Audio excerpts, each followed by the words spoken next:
Good day and welcome back to another Dbz Dokkan battle video. In this video we're going to be taking a look at the performance of the AGL LR, Super Saiyan God SS Goku and Super Saiyan God SS Vegeta, and just how good they do in the Omega Shenron event. Now of course, we took a look at these guys in the Saiyan Shenron event and we took a look at them in Red Zone.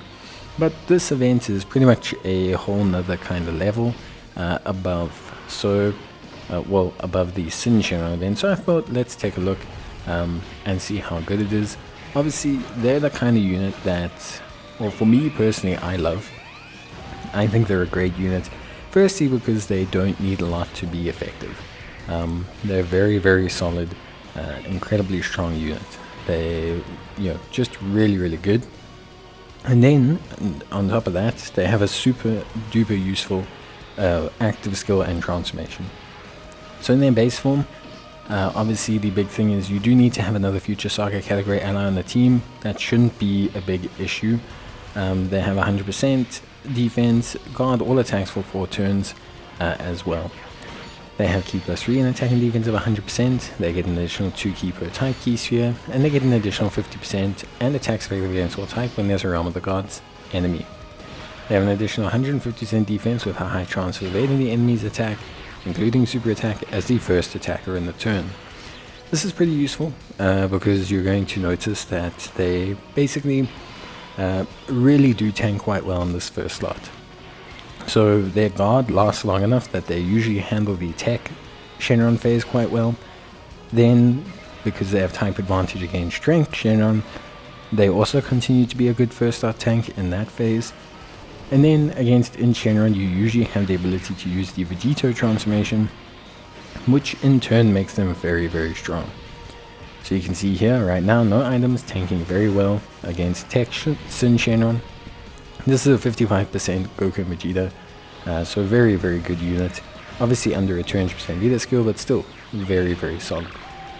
Now, of course, the big thing is their transformation. So their transformation can be activated when HP is 70% or less, starting from the 5th turn, or when there's another Future Saga category ally attacking in the same turn, or when there's a Future Saga category enemy, starting from the 7th turn. So there's no real super crazy requirement, which I think is pretty good. Now the transformation for them is very useful.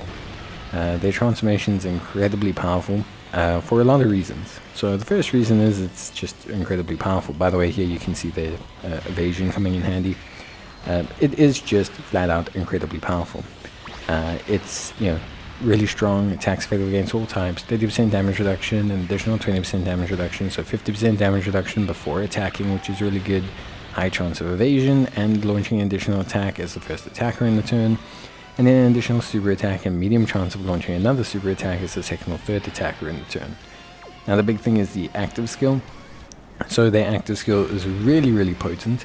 What it does is it makes them evade all attacks, and as you can imagine, that is incredibly powerful. On top of that as well, on their 18 key, they boost superclass allies defense by 50%. So these guys are absolutely amazing. They really do excel. Once you get the AGL Vegeta, very often than not, the boost you get from the active skill, the boost you get from the 18 key, and just the overall performance is really, really good. Now we are unfortunate to not get the 18 key here, we just didn't get the orbs. But these guys are really good. Overall, they trivialize the Omega Shenron content quite a lot. I mean, I did my no item run for Omega Shenron with them as double leads, and the reason why is quite plain to see. They just are very strong, super useful, they have a ton of utility, and all of these things together just make them so good. Plus the damage output's honestly not that bad. All things considered, they have a pretty strong level of damage output. And I think for me overall, they're an exceptional unit that really is just great. So they're great in this, and that shouldn't really surprise you, because as of now, there isn't really a event that they're not great in. I just think, overall they are so strong and so powerful, and yeah, I think they are just one of the top units in the game by quite some ease.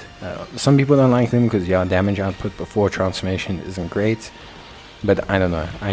I find them to be so good, so consistent, and just so versatile, and with such great utility and a great leader skill. And yeah, I just like them, just really do. And that's it from me. Hope you guys enjoyed the video, and I will see you guys in the next one. Until then, as always, take care, stay safe, and bye.